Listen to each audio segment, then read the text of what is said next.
Bismillahirrahmanirrahim. Assalamu alaikum guys. This is your host Alisa Shiraz and you are watching Literary Birds. So guys, in today's video I'll tell you that how to appear in your paper or the presentation of your paper. मेरा गला बहुत ज़्यादा ख़राब है और I am really not able to speak well. लेकिन आप लोगों के कमेंट्स आ रहे थे जिसकी वजह से मुझे ये वीडियो बनानी पड़ी. मैं काफ़ी दिनों से चाह रही थी कि वीडियो बनाऊं लेकिन I was really not able to make this video. Sorry guys. तो आपको पता है कि पंजाब यूनिवर्सिटी के सिलेबस के अकॉर्डिंगली और पास्ट ईयर पेपर्स के accordingly you have to solve a compulsory question which is RTC in drama paper and poetry paper. ठीक है. पोइट्री के पेपर में पोइट्री 2 में आपको 4 रेफरेंस टू द कॉन्टेक्स्ट जो हैं उनको लिखना है और बहुत ही अच्छे तरीके से लिखना है क्योंकि वही ऐसा क्वेश्चन है जिससे आप मार्क्स गेन कर सकते हो. I have already uploaded a video regarding RTC that how to solve reference to the context. Okay, मैंने उस पर बहुत मेहनत की थी और बड़े अच्छे तरीके से आप लोगों को समझाने की कोशिश की है. और इसी तरह जो रेफरेंस है उसमें आपको सिर्फ शायर का नाम लिखना है और साथ आपको बताना है कि जो मटेरियल है वो कहाँ से लिया गया है. लेकिन आप उसको खूबसूरत वे में ज़्यादा अच्छे तरीके से लिख सकते हो. अपने कुछ भी 4 आप ऐसे करो कि 4 रेफरेंसेस तैयार कर लो. ठीक है, 4 डिफरेंट रेफरेंसेस तैयार कर लो. उसको आप ड्रामा में भी ऐसे ही एडजस्ट कर सकते हो. सिर्फ कुछ जैसे है रिमार्केबल, इनक्रेडिबल और सिंपली मैं आपको एक बड़ा ही ज़बरदस्त तरीका बताती हूँ. आप विकीपीडिया पे जाएं. ठीक है, सपोज़ आपको सॉल्व करना है विलियम ब्लेक का. ठीक है, विलियम ब्लेक के सिर्फ लिखें विलियम ब्लेक गूगल पे जाके और विकीपीडिया को सिलेक्ट कीजिए. ठीक है, जब आप उसे सिलेक्ट करेंगे तो उसके बारे में ऑथेंटिक इन्फॉर्मेशन आपको मिल जाएगी. उनकी और ये जो लाइफ स्पैन है उसका भी आपको पता लग जाएगा जो 1757 से 1827 है. ठीक है, वो आपको पता लग जाएगा. फिर आपको वहाँ से ये पता चल जाएगा कि he was a painter, print maker, engraver and poet. ठीक है, आपको ये सारी चीज़ें पता लग जाएंगी तो आप बड़े अच्छे तरीके से उसको एडजस्ट कर सकते हो अपने रेफरेंस में. कॉन्टेक्स्ट में क्योंकि विलियम ब्लेक की काफ़ी पोइम्स हैं. आपको कॉन्टेक्स्ट में मैंने आपको बताया था 2 तरह का कॉन्टेक्स्ट होता है. एक आपको इमीडिएट कॉन्टेक्स्ट होता है और एक आपका जो होता है यानी मेन कॉन्टेक्स्ट जो कि आपका छोटा सा यानी आपको समराइज़ करना है कि असल में ये पोइम है क्या. ठीक है, उसका बैकग्राउंड क्या है, किस एस्पेक्ट से उसको लिखा गया, जो भी बात है. और साथ ही आपको इमीडिएट कॉन्टेक्स्ट लिखना है जो कि उन लाइन जो गिवन लाइन्स में आपको दिया गया है वो हो गया. फिर आपको एक्सप्लेनेशन में डिफ़ाइन करना है. ये याद रखिए कि पोइट्री 2 के पेपर में आपको 4 सॉल्व करने हैं तो नंबर जो है उस हिसाब से कम हो जाएंगे. तो अकॉर्डिंग टू मी आपको 2 पेजेस में अपना एक रेफरेंस टू द कॉन्टेक्स्ट को ख़त्म करना है. इस तरह कीजिए कि एक पेज पर यानी पेपर की 2 साइड्स होती हैं. एक साइड पर आप रेफरेंस और कॉन्टेक्स्ट को कम्प्लीट कीजिए और अगला पूरा पेज जो है आप उसको एक्सप्लेनेशन में दीजिए. ये हो गया. और मेरी सांस भी बहुत ज़्यादा फूल रही है क्योंकि मेरी तबीयत बहुत ख़राब है लेकिन फिर भी आप लोगों के लिए ये वीडियो मुझे बनानी थी. और इंशाल्लाह एक लैंग्वेज का क्वेश्चन है जो कि बहुत बहुत इंपॉर्टेंट है. वेटिंग फॉर गॉडेट का काफ़ी पास्ट ईयर पेपर्स में आया. मेरा आपसे प्रॉमिस है इंशाल्लाह चाहे मैं पेपर वाले यानी पेपर से 2 दिन पहले करूं लेकिन मैं ज़रूर उसे अपलोड करूंगी. मेरी वो थोड़ा लेंथी क्वेश्चन है और मैं नहीं शायद मेरी तबीयत ऐसी नहीं है कि मैं उसे अपलोड करूं लेकिन I promise I will definitely make another video on that as well. और अच्छा जी, बाकी चलते हैं हम लोग अपने. इसी तरह आपको ड्रामाज़ में भी फॉलो करना है लेकिन ड्रामाज़ में आप क्या कीजिएगा, आपको कम से कम 2.5 से 3 सफ़ों का एक RTC लिखना चाहिए. कैसे लिखना चाहिए, क्योंकि उसमें 3 RTC होंगे तो आपको अपने जो है डिवाइड कर लेने हैं नंबर्स. अच्छा, आगे हम चलते हैं अपने लेंथी क्वेश्चंस की तरफ. ठीक है, कीवर्ड्स को आपको देखना है. आपको ये देखना है कि एग्जामिनर आपसे पूछना क्या चाह रहे हैं. देखें, बात वो वही करता है लेकिन घुमा फिरा के कुछ आपको ऐसे वर्ड्स दे दिए जाते हैं. आपको सबसे पहले you have to read your question paper twice और thrice. Okay, then you will be able to recognise the keywords कि वो आपसे कहना क्या चाह रहा है या पूछना क्या चाह रहा है. मोटर बाइक की आवाज़ आ रही होगी because I am in Pakistan right now. So there are so many noises around me. Just ignore these. See. ठीक है, मैंने वीडियो को स्किप किया था लेकिन शायद फिर से आवाज़ आ जाए. तो हम बात कर रहे थे अपने लेंथी क्वेश्चंस की. वहाँ से फिर आपको क्या करना है, आपको कीवर्ड्स को देखना है. आपको बहुत ही अपनी कुछ वोकैबुलरी ऐसी बना लीजिए जिसको आपको हर पेपर में कहीं ना कहीं एडजस्ट करना ही करना है. वो कैसे करना है कि जिस तरह कंक्लूजन में आपको कंक्लूड करना होता है. ठीक है, to sum up, to conclude, और जिस तरह डिबेट्स ऑफ ऑल डिबेट्स, इस तरह के बहुत प्यारे से सिनोनियम निकाल सकते हो आप। या आप ऐसा कर सकते हो कि जितने भी आपके ऑलरेडी करंट नोट्स में बने बनाए कंक्लूजन है उसमें से आप ऐड कर सकते हो, ठीक है। और जिस तरह है the poet says, the poet exemplifies, the poet demonstrates, इसी तरह के सिनोनियम्स निकाल लें आप। कम से कम इस तरह के कुछ 10 अल्फाज भी निकालेंगे तो वो आपके सारे पेपर्स में चल जाएंगे, ठीक है। कुछ ऐसी चीज़ें होती हैं जो आपके हर पेपर में बड़े अच्छे तरीके से डिफ़ाइन की जा सकती हैं। तो इन चीज़ों को जहन में रखिए। और सबसे पहले ये देखिए कि एग्जामिनर आपसे पूछना क्या चाह रहा है, ठीक है। इस तरह नहीं होता कि रटे रटाए जो क्वेश्चन होते हैं उसको एज इट इज़ जाके आप पेपर पे प्रिंट कर दो, बिल्कुल इसी तरह फ़ोटो। अच्छा जी student, one thing is clear that you have to write with your blue pen. It should be a ballpoint, okay, and it is totally forbidden to use black ink marker और pointer और ballpoint, ठीक है। आपको blue सारी चीज़ें use करनी है। जितने भी पेन, चाहे आप मार्कर यूज़ कर रहे हैं, चाहे आप हाईलाइट करने के लिए पॉइंटर यूज़ कर रहे हैं, या आप बॉल पॉइंट यूज़ कर रहे हैं, ठीक है।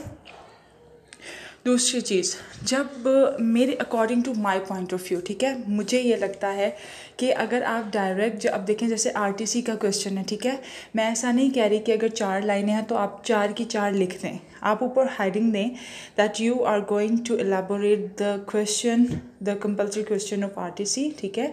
ए पे अगर ABCDE जो भी है, ए का 4 लाइनें लिखने की ज़रूरत नहीं है। पहली लाइन के 3 वर्ड लिखिए, साथ डॉट डॉट डॉट लगा के, एंड वाली लाइन के 3 वर्ड्स लिखिए, ठीक है। इससे आपकी प्रेजेंटेशन खूबसूरत लगती है, आपका पेपर प्यारा लगता है। आप एकदम से ए लिख के तो अपना आंसर लिखना शुरू कर दो तो आई थिंक ये मुझे बेहतर नहीं लगता। हर इंसान का अपना पॉइंट ऑफ व्यू होता है, अगर आपको बेहतर लगता है तो आप ऐसा करो। लेकिन मैं अपने लिहाज से अगर आपको बताऊं तो मुझे बहुत अच्छा लगता है कि पेपर नीट एंड क्लीन हो, खूबसूरत हो, इस तरह प्रेजेंट किया गया हो, इतने खूबसूरत से, इतनी खूबसूरती से लिखा गया हो कि देखने वाला जो है उसको, यानी वो आपकी कोई मिस्टेक्स हैं भी तो फिर भी वो आपको पास कर दे, ठीक है। इस तरह की खूबसूरती से आपको लिखना आना चाहिए। तो इसी तरह रेफरेंस टू द कॉन्टेक्स्ट में मैं बिल्कुल ये नहीं कह रही कि 4 लाइनें पूरी लिखें, टाइम वेस्ट नहीं करना आपने, क्योंकि लेंथी पेपर है जिसको आपको पूरा कंप्लीट करना है। एक अपने जहन से बात निकाल दीजिए कि आप कोई क्वेश्चन छोड़कर आएंगे। You have to write all 4 questions given in your paper, okay. और टाइम मैनेजमेंट सबसे ज़्यादा ज़रूरी है आपको। आप ये देखिए कि आपके 4 क्वेश्चंस हैं, ठीक है। अगर आप 40-40 के लिहाज से करते हो, ठीक है, 4 4 16 160 मिनट्स आपके पास बनते हैं। अगर हम लोग उसको 3 घंटे के हिसाब से देखते हैं तो वो आपके पास 180 बनेंगे, ठीक है। तो आपके पास 20 मिनट फिर भी बचेंगे। अब ये आप पे डिपेंड करता है कि आप 45 मिनट्स दो एक क्वेश्चन को या आप 40 मिनट्स दो। अगर, क्योंकि जब हम लोगों को पेपर मिलता है तो 5-10 मिनट हम लोगों के वहाँ ज़ाया हो जाते हैं उसको रीड करने में, ठीक है। क्योंकि जो 10 मिनट आप शुरू के लगा लेते हो ना उसको रीड करने पे ट्वाइस और थ्राइस, तो वो आपका समझे आधा पेपर वहीं सॉल्व हो जाता है, क्योंकि आपका माइंड सेट हो जाता है, आपको पता लग जाता है कि इस क्वेश्चन में आपको क्या क्या लिखना है। अगर आप वो 10 मिनट वेस्ट नहीं करोगे ना तो आपका सारा टाइम वेस्ट जाएगा, क्योंकि आप लोगों को ये पता ही नहीं चलेगा कि हमने इस क्वेश्चन में क्या क्या लिखना है। तो जो 10 मिनट शुरू के हैं ना उसको बगैर किसी परेशानी के आप बार बार पेपर को पढ़ो। आप एक दफ़ा पढ़ोगे आपको इतना अच्छा समझ नहीं आएगा, आप परेशान हो जाओगे। दूसरी दफ़ा पढ़ोगे आपको कुछ आइडियाज़ आएंगे जिनमें, तीसरी दफ़ा पढ़ोगे तो आपके आइडियाज़ क्लियर हो जाएंगे कि नहीं ये इसी बारे में क्वेश्चन पूछा गया है। ठीक हो गई एक बात। दूसरा, आप जब क्वेश्चन लेंथी क्वेश्चंस पर आओगे तब भी आपको अपने क्वेश्चन को लिखना है। कुछ यानी काफ़ी लाइक लोग हैं जो काफ़ी यानी बहुत अच्छे लोग पढ़ा रहे हैं यूट्यूब के ऊपर। यानी कुछ लोगों का कहना है कि आपको नहीं लिखना चाहिए, कुछ का कहना है कि आपको लिखना चाहिए। According to my point of view मैं फिर कह रही हूँ, क्योंकि मुझे अच्छा लगता है कि जब क्वेश्चन खूबसूरत मार्कर से लिखा गया हो बड़े प्यारे तरीके से, कितने मिनट लग जाएंगे, ज़्यादा से ज़्यादा आपके 2 मिनट लग जाएंगे।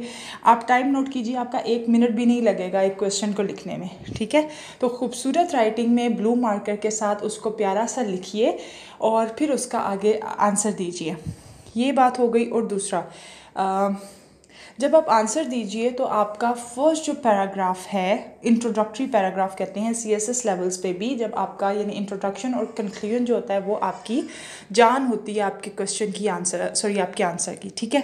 तो आपने जो फर्स्ट इंट्रोडक्टरी पैराग्राफ देना है उसको बिल्कुल आपके क्वेश्चन से रिलेटेड होना चाहिए, आपको उससे बाहर नहीं निकलना। क्योंकि एग्जामिनर के पास इतना टाइम, आपके पेपर चेकर के पास इतना टाइम नहीं होता कि वो आपका पूरा पेपर एक से एक लफ्ज़ पढ़ेगा, क्योंकि आप मास्टर्स के स्टूडेंट्स हो और आपका एक लाइन पढ़ने से ही पता लग जाएगा कि आप कितने पानी में हो या आपने कितना अच्छा लिखा है, ठीक है। तो आपको जो इंट्रोडक्टरी पैराग्राफ है वो बहुत ही ज़बरदस्त, आपने सारी जान लगा देनी है उसके अंदर। आपको जितने भी ज़बरदस्त तरीके से आप उसको एलाबोरेट कर सकते हो, यानी उसकी अटेंशन को गैदर कर सकते हो पेपर चेकर को, आपने वो काम करना है, ठीक है। इंट्रोडक्टरी पैराग्राफ इतना लंबा नहीं होता, वो पैराग्राफ से छोटा होता है, ठीक है। आपको बता सकती हूँ कि यानी आप लगा लो कि 7 से 8 लाइनें लगा लो ज़्यादा से ज़्यादा, ठीक है। 7 से 8 लाइनों में आपको अच्छी तरह उसमें जान डाल देनी है इंट्रोडक्टरी पैराग्राफ में। उसके बाद आपको पैराग्राफ्स की शक्ल में अपने क्वेश्चन को आगे लेकर चलना है, लेकिन आपको कोहेरेंट रहना है अपने, यानी आपको ऐसा ना लगे, एग्जामिनर ये ना सोचे कि आप जो आपका आंसर था उससे आप बाहर निकल रहे हो, यानी जो क्वेश्चन आपको दिया गया है आप बात करते करते कहीं चले गए हो। आपका पहला पैराग्राफ दूसरे पैराग्राफ से कोरिलेट करना चाहिए। आप बातों को घुमाए फिराएं, क्योंकि जब आपको इतना लंबा क्वेश्चन करना पड़ता है तो आप ज़ाहिर बात है अपने भी पॉइंट ऑफ व्यू डिस्कस करते हो, आप थोड़ा बहुत अपनी बुक का भी डिस्कस करते हो, आपने कहीं गूगल पे जो इन्फॉर्मेशन गैदर की होती है आप उसको भी बीच में एडजस्ट करते हो। लेकिन आपका यानी पैराग्राफ का एंड जो है वो दूसरे, यानी पहले पैराग्राफ का एंड जो है वो दूसरे पैराग्राफ के शुरू से रिलेट करना चाहिए, ताकि एग्जामिनर को पता लगे कि पूरी जितनी भी डिस्कशन आपने की है वो एक ही टॉपिक पे की गई है। समझ रहे हैं आप बात? अच्छा जी। इसके बाद मैंने आपको पहले ही बताया कि कंक्लूजन जब आपको देना है, कंक्लूजन आपको अपने हर क्वेश्चन के बाद देना है, क्योंकि ये मास्टर्स लेवल है, वो आपसे पूछना चाहता है कि आपको जो भी लिटरेचर पढ़ाया गया है या जो भी हिस्टोरिकल बैकग्राउंड्स आपने पढ़े हैं या जो भी आपको इन्फॉर्म किया गया है आपने उससे क्या सीखा है, आप क्या क्रिटिकली इवैल्यूएट करते हो, आप क्या कंक्लूड करते हो, ठीक है। तो आपको अपनी राय देनी है और कुछ बड़े ही प्यारे वर्ड्स आप निकाल सकते हो गूगल से, सिनोनियम्स निकाल कर आप उसको याद कर लो। सेम वही कंक्लूजन 4 आपने क्वेश्चन करने ही करने हैं, ठीक है। आप वही जो है ड्रामा में भी एडजस्ट कर सकते हो, वही आप नॉवल में भी एडजस्ट कर सकते हो, वही words to conclude, to sum up, और debates of all debates is my favourite. और इसी तरह जो है आप उसको अपना बहुत अच्छे तरीके से सॉल्व कर सकते हो। तो उम्मीद है आपको ये सब चीज़ें समझ आ गई होंगी। अब बात करते हैं कोटेशंस की, क्योंकि ये जो है बहुत ज़्यादा कन्फ्यूजन क्रिएट करती है स्टूडेंट्स के लिए कि हम लोगों को कोटेशंस कितनी याद करनी चाहिए और किस तरह ऐड करनी चाहिए, ठीक है। तो आप लोगों को 4 से 5 कोटेशंस कुछ ऐसी याद करनी है जो कि आपके प्रीवियस पेपर में जो क्वेश्चंस बहुत ज़्यादा पर्टिकुलर है या क्रूशल है according to past year papers, you have to adjust the same quotations in that particular answers, okay. आपको पता होना चाहिए कि किस तरह आपने वो कोटेशंस ऐड करनी है। 4 से 5 कोटेशंस जो हैं आप उससे ज़्यादा भी कर सकते हो, वो आप लोगों पर डिपेंड करता है, लेकिन कम से कम 4-5 कोटेशंस आप लोगों को अपने एग्ज़ाम्स में अपने आंसर शीट में ज़रूर ऐड करनी है, एक क्वेश्चन में 4 से 5, ओके। उम्मीद है कि आप लोगों के डाउट्स क्लियर हो गए होंगे। कोशिश मैंने की है कि आपको सारी बातें समझा सकूं, ठीक है। अगर कोई चीज़ रह गई है या कोई भी क्वेश्चन, कोई भी कन्फ्यूजन रह गई है, कोई भी अगर कन्फ्यूजन है आपके टॉपिक से रिलेटेड, तो आप मुझे वो कमेंट सेक्शन में पूछ सकते हैं। I will definitely reply you and I will try to sort out your problems. Thank you so much guys, stay blessed और good luck for your exams, stay blessed.